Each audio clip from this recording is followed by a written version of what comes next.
ఇవాళ ఆయన మాట్లాడుతున్నప్పుడు చూసి మా మిత్రులు కొంతమంది అంటుండే, ఈ రాజుగారి దేవతా వస్త్రాల కథ కనబడుతుంది నాకు. బట్టలు వేసుకోకుండా రాజుగారు రోడ్ల మీద తిరుగుతుంటే పిల్లగాడు గుర్తుపట్టి చెప్పినట్టు ఎవరు చెప్పాలి రేవంత్ రెడ్డికి ఆ పిల్లగాడు ఎవరై ఉండాలి? ఏంటిది? 3,000 కోట్లతో ఉస్మానియా కట్టిండట, 100 ఎకరాల హైకోర్టు కట్టిండట,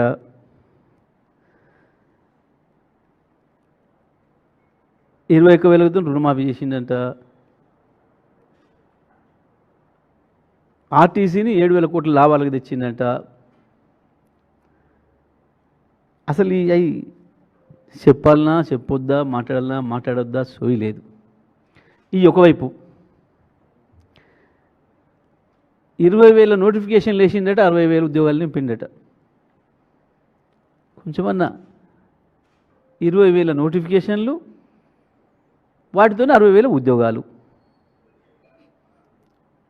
ఒక్కటంటే ఒక నోటిఫికేషన్ రాలేదని చెప్పి నిరుద్యోగులు రోడ్ల మీద పాపం ధర్నాలు, రాస్తారోకులు, వీళ్ళు పెట్టే కేసులకు జైళ్ళలో పోతున్నారు. నిరుద్యోగులు నామినేషనే వేసి తిరుగుతున్నారు పాపం ఇంటింటికి.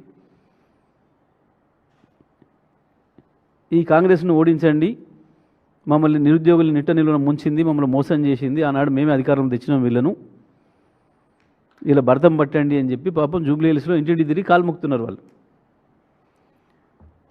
20,000 నోటిఫికేషన్లు వేసి 60,000 నింపిన. ఇంకా ఈ కమాండ్ కంట్రోలు, సచివాలయం, కాలుష్యం ఇవి కడితే ఏం నౌకర్లు వచ్చినాయి? నౌకర్లు వచ్చినాయా అంటాడు. నీ నౌకరే అట్లా చేస్తున్నావు రోజు. అయితే సచివాలయంలో లేకపోతే కమాండ్ కంట్రోల్లో నీ నౌకరే గణన చేస్తున్నావు. నిజమే, ఈ కడితే నౌకర్లు రాలేనుకుందాం. మరి నువ్వు ఇచ్చిన 20,000 నోటిఫికేషన్లలో 60,000 ఉద్యోగాలు ఏం కడితే వచ్చినాయి? ఏదైనా ఒకటి బిల్లింగ్ కడితేనే నౌకరు వస్తుందా? విచిత్రం. అసలు పొంతన పోలిక లేకుండా, ఏం మాట్లాడుతున్నాడో సోయి లేకుండా, మళ్ళీ అదే పాడింది పాడరా అదే పాత పాట. ఈయనేం చేయలేదు, మా తాత చేసిండు, మా చంద్రబాబు నాయుడు, మా రాజశేఖర రెడ్డి అంటాడు. ఇది ఆశ్చర్యం. ఎవరన్నా అంటే ఒకటి చంద్రబాబు నాయుడు మా చంద్రబాబు అంటారు, రాజశేఖర రెడ్డిని వ్యతిరేకిస్తారు. లేదా రాజశేఖర రెడ్డిని ఇష్టపడ్డోళ్ళు మా రాజశేఖర రెడ్డి అంటారు, చంద్రబాబుని వ్యతిరేకిస్తారు. కానీ మా చంద్రబాబు నాయుడు, మా రాజశేఖర రెడ్డి అంటూ ఒకరినే చూస్తున్నాం ప్రపంచంలో మనం. ఈ సృష్టిలకు ఆశ్చర్యంగా అనిపిస్తూ ఉంది. ఇక నిర్ణయాలు ఈ ఎలక్షన్ల కొరకు మా పీజీఆర్, మీ పీజీఆర్ను చంపిందే కాంగ్రెస్ పార్టీ. పీజీఆర్ని చంపిందే కాంగ్రెస్ పార్టీ. వాస్తవానికి పీజీఆర్ ఇప్పటిదాకా బతికుండాల్సినాడు. పీజీఆర్ని చంపింది కాంగ్రెస్ పార్టీ అయితే పీజీఆర్ కుటుంబానికి రాజకీయాలలో స్థానం లేకుండా చేసింది నువ్వు. ఇంత ప్రేమ నువ్వు ఎందుకు సీట్ ఇయ్యలే? మరి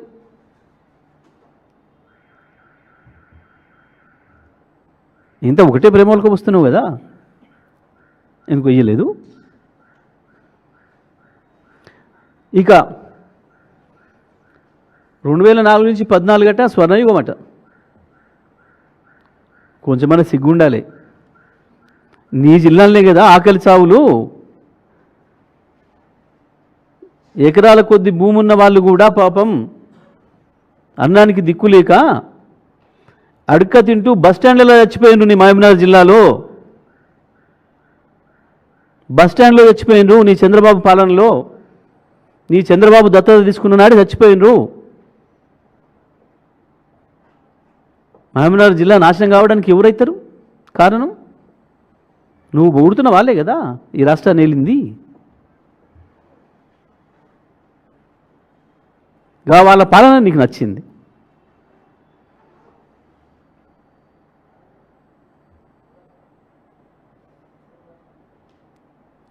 కొంచెమన్నా సోయి ఉండాలి కదా. నల్గొండ జిల్లా ఫ్లోరిన్ తెచ్చిందవాడు.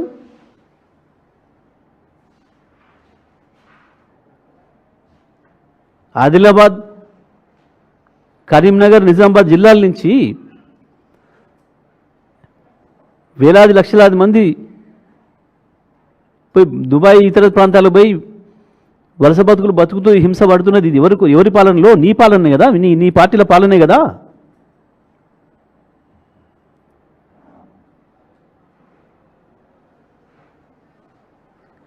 ఎంత సిగ్గులేని మాటలు మాట్లాడుతున్నావు.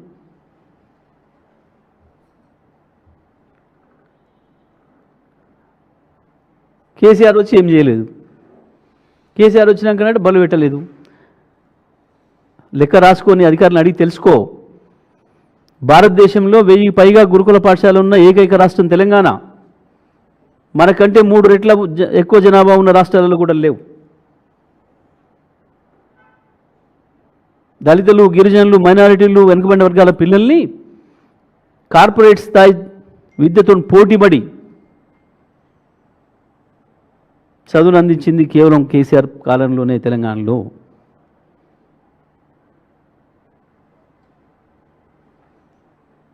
ఒక కొత్త బడి పెట్టినవా? ఈ 2 ఏళ్ల కాలంలో ఒక కొత్త పాఠశాల ఎక్కడైనా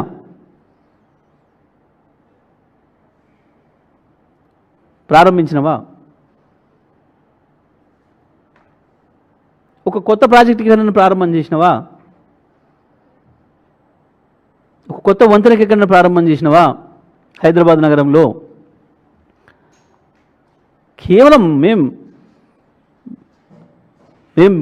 ప్రారంభం చేసి, మేము నిర్మాణం చేసి పూర్తి కావడానికి దగ్గరికి వచ్చిన 80%, 90% పనులు అయిపోయిన వాటిని ప్రారంభం చేస్తున్నాం. సంతోషం, చేయాల్సిందే. కానీ అది చేసేటప్పుడు అది కేసీఆర్ని యాద్ చేసుకో, కేటీఆర్ని యాద్ చేసుకో, అక్కడే చేసుకో. యాద్ చేసుకుంటే అక్కడ నువ్వు యాద్ చేసుకోవాల్సింది. హైదరాబాద్ నగర అభివృద్ధి కొరకు 5 రూపాయలు అంటే 5 రూపాయలు మనం ఇచ్చినామా ఇప్పటి వరకు?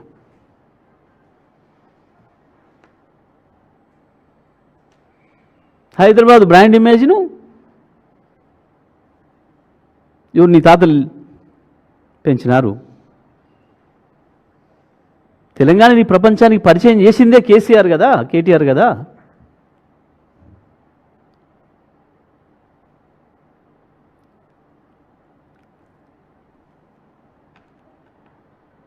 నిజమే, తప్పకుండా నీ కేసీఆర్ 10 ఏళ్ల పాలనకి, నీ 2 ఏళ్ల పాలనకే రెఫరెండం అని చెప్పాల్సింది నువ్వు ఒక్క సభలో. నన్ను కేటీఆర్ చెప్తున్నాడు, మా అభివృద్ధిని చూడండి, వాళ్ళ అభివృద్ధిని చూడండి, ఎవరు నచ్చితే వాళ్ళకి వేయండి అని చెప్తున్నాడు. నీకెందుకో దమ్ము లేదు, ధైర్యం లేదు ఆ మాట మాట్లాడడానికి.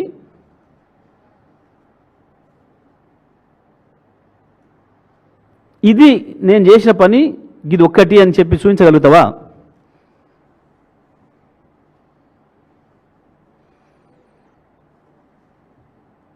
కేటీఆర్ చేసిన పనులు, కేసీఆర్ చేసిన పనులు ఇట్లా ఇట్లా ఇట్లా చెప్పుకుంటూ పోతున్నారు ప్రజలు. ఏ ఇంటికి పోయినా, ఏ ఊరికి పోయినా.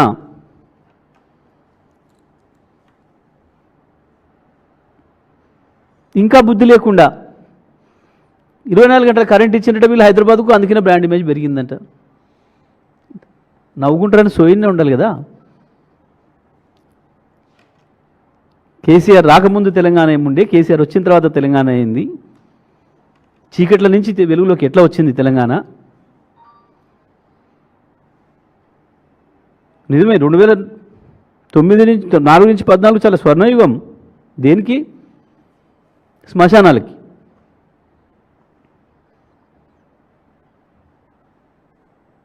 ఎక్కడైనా చేసేదా ప్రపంచంలో? పారిశ్రామికవేత్తలే స్వయంగా ధర్నాలు చేసిన ఏకైక సందర్భం ప్రపంచ చరిత్రలో మొదటిసారి హైదరాబాద్లోనే జరిగింది. నువ్వు ఇలా గొప్పగా ఓడుతున్నావు నీ కాంగ్రెస్ పాలనలో.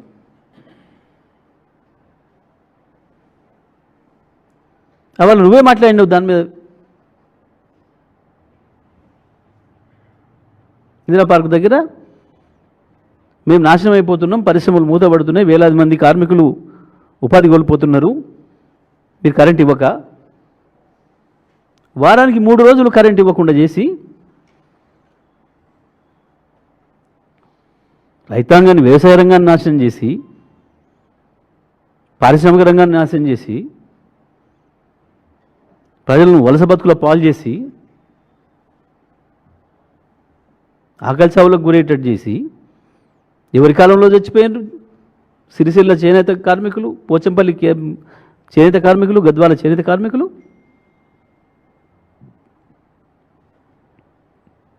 ఈ దుర్మార్గమే కదా.